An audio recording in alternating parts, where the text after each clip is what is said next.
Carigara National High School. Ang kakatapos lang natin nagpa-exam. Kasama natin si Police Staff Sergeant Vincent Alberca, yan o, ang ating ex-seminarian.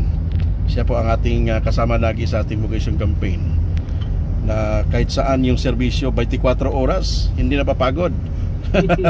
Kahit sumakit na yung kanyang likod dahil sa pawis at saka na-dry yung pawis. So ito naman tayo actually guys. Bukas ay pupunta po tayo sa Juguban National High School. Alas 9 ng umaga pa rin.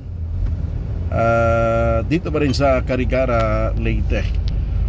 So this is it, Pansit. After 2 hours sa Carigara National High School, dalawa pong nag-exam.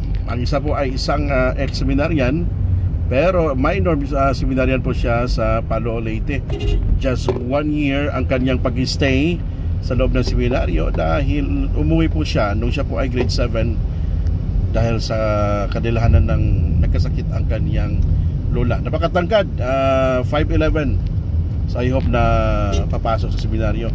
At yung kapatid ng ating ex-seminaryo si Aldwin Nimer, dito rin po sa Carigara.